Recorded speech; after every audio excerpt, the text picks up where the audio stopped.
Hello, ladies. Welcome back to economics, and this is the first of the PowerPoints to go with the market mechanism, market failure, and government intervention in markets booklet CC8.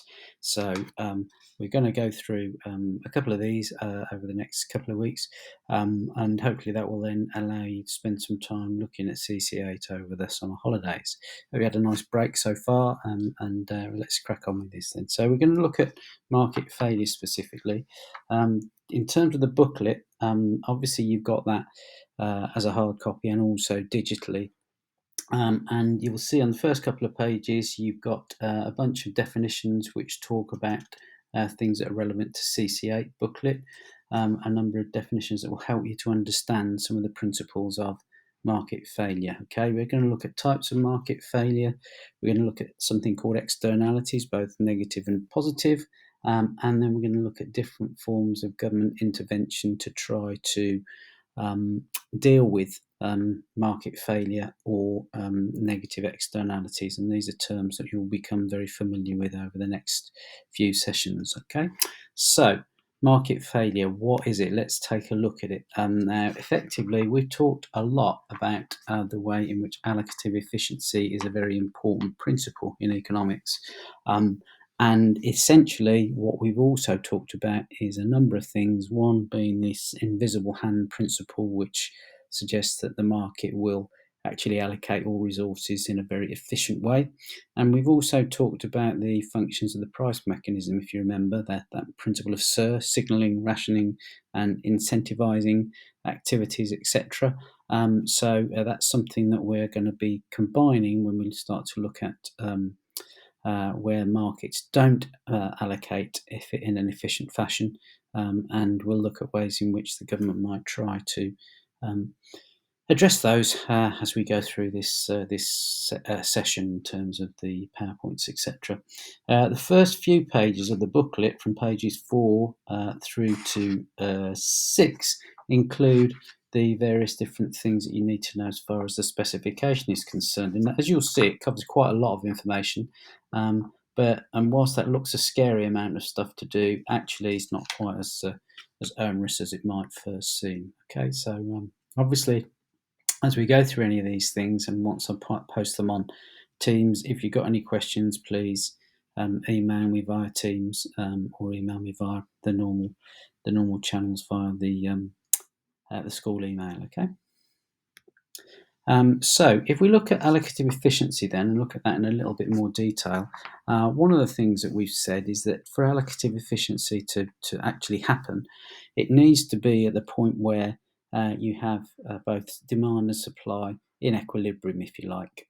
So what we're saying is that in that situation, no consumers could be made better off without other consumers becoming worse off. So it's at that point where you've got that market equilibrium and market clearing point. Okay, so one of the issues to remember is that if we're at equilibrium, we've got benefits to consumers equaling the cost to producers, and so as a result of that, we've got the best allocation of resources. Okay, so we're saying that if a market's in equilibrium, then we are achieving the best allocation of resources that we're able to in that particular scenario. And we've shown that graphically on this slide as well.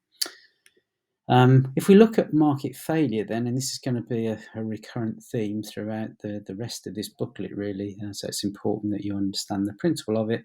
What is it? Well, basically it's when the free market mechanism doesn't lead to the optimal allocation of resources.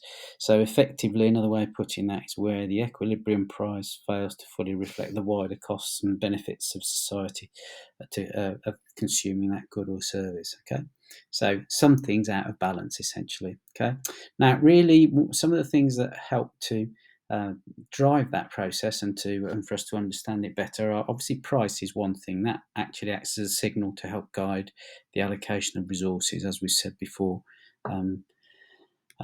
Than looking at in certain situations, sometimes market prices, the price that the market is willing to pay, won't necessarily always reflect the full costs and benefits that are associated with those particular free market transactions.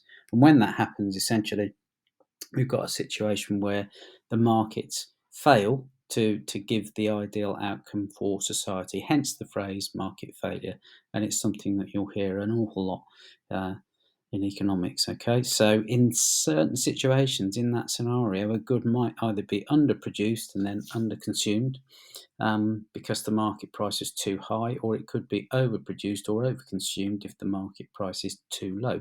So this principle basically is known as market failure. Okay. Can happen for all sorts of reasons. It could be due to imperfect market knowledge. Could be due to the difficulty to charge for some products, such as street lighting, as an example. So, in terms of everybody getting the benefit of street lighting, but not necessarily willing to pay for it, that essentially can be seen as a form of market failure.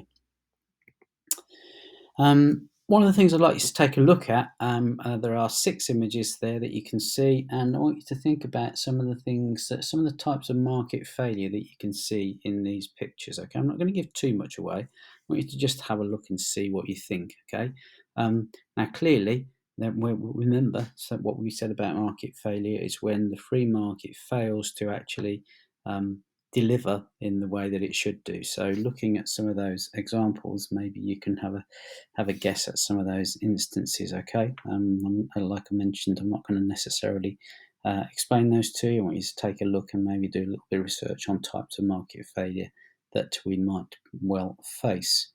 And we go into this in a little bit more detail here. So if we take this first example of this airplane, you could argue that there are a whole number of market failure issues potentially going on here. You've obviously got noise pollution, you've got air pollution, you've got significant issues in terms of the danger of living under a flight path, etc., etc. So there are a number of things there.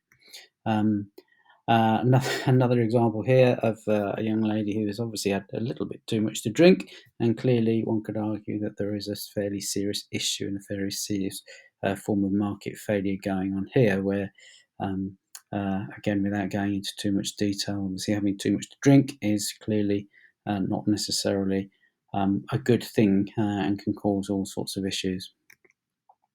A very fairly obvious one of air pollution and obviously climate change caused by industrialization. And I'm not going to go through all of these, as I mentioned, but some examples of other types of market failure. So let's have a look. There are 2 different types of market failure. You can get either complete market failure or you can get partial market failure. And it's a little bit like it says on the tin. Okay, so essentially, if you get complete market failure, that's when a market simply will not provide the products at all. Okay, and in some cases, that's sometimes known as missing market. So effectively, there isn't enough money available, or people aren't willing to pay the level that producers are wanting to charge. And so in that scenario, in some cases, we get complete market failure, and there are markets aren't actually created in those particular areas as a result. We can also have partial market failure, and that's essentially where the market does function, but it produces either the wrong quantity of the product or at the wrong price. And on that basis, that then means that, and probably in most instances, a lot of the market failures we'll be looking at throughout the course will be partial market failures rather than complete market failure. And there's a clip I'd like you to have a listen to, which is Joseph Stiglitz. I think you might remember from the last sessions that we had before we broke up. He was talking about a number of quite interesting issues, and this one is specifically talking about the financial crisis and how that could essentially be described as a form of market failure. So I'd like you to have a listen to that clip and make some notes in your booklet as far as that's concerned. Okay. So let's have a look at market failure in a bit more detail. So we're moving on to look at page 7 in the booklet. So effectively what we're saying is that in a free market, consumers and producers will interact and each will try to maximise their returns. Okay. However, in that scenario, if each of those different groups are trying to maximise their returns, it's not necessarily always going to give the best result or best outcome for society, as we'll see with some examples later. So market failure is essentially, as again, just to reiterate, a situation where the free market mechanism doesn't lead to the optimal allocation of resources. When we're saying free markets, we mean operating without any sort of government intervention or regulation. So the true principle of being free, just allowing market forces to allocate resources. There are some examples, again, I'd like you to take a look at, and they are described in your booklets, again, from, if I just find the relevant pages, really from page 10 onwards, okay? So there are some examples there with a range of different instances where market failure has happened, okay? So there's the Eddystone Lighthouse as one example. There's pollution in Shell in Nigeria. There's some issues of obesity, littering, and also gender inequality. So each of those are potential examples of market failure, and there are a whole range of other ones, but those are quite nice examples that you can research and pop some notes into your booklet as far as that is concerned. Let's have a look at supply and demand and market failure then, and see how those three things interact. Okay, so to some degree, we might have market failure where either supply or demand doesn't reflect the best outcome. Now, the next slide that I'm going to show you refers to these P star and Q star, as you'll see. So P star is basically the socially optimal price for the market. Q star is basically the socially optimal quantity for the market. So if we take a look at how this might work, if we look at P star and Q star, okay, then essentially that's what we're saying is the optimal value that we're looking at, both in terms of the price that is going to be charged and also the quantity that is going to be produced. However, in certain situations, if we have supplies equaling costs, okay, and demand equaling benefits, in some instances, in this scenario, we've got a firm that's not paying the full cost of production. Okay, so this could be that they're producing their goods and services, but they're not actually paying for the full cost of production. For instance, polluting the air. So if we take P star, that's the socially optimal price for the market if all costs were fully accounted for. And Q star is the socially optimal quantity if all the market, if the costs for the market were also fully accounted for. Now you can see in this situation clearly there is something not quite working. Okay, so if we take our first scenario where we've got P1 and Q1, that's the normal equilibrium market, or the market is in equilibrium. But we're seeing that in this instance, for us to cover the costs that include those imposed on society, we would have a shift in terms of supply costs from S to S1, and that clearly would mean that rather than producing and selling at that particular level at Q1 and P1, what we should be doing if we want to fully address some of the principles of market failure, we should be producing at Q1 and charging P1 in order for that to be for the market to be or supply and demand actually allowing for market failure and so changing the price and quantity provided. Let's look at some of the causes of market failure then. So externalities is, again, it's a term that we're going to be using quite a lot through this booklet, and that's essentially where the market fails to bring the best result for society as a whole. So that creates, in some cases, negative externalities. You can also have positive externalities, as we'll look at in a minute as we go. Other issues that we need to bear in mind is something called public goods. Okay, so some of these definitions that are included in your booklet, you'll need a little bit of time to just make sure you understand those.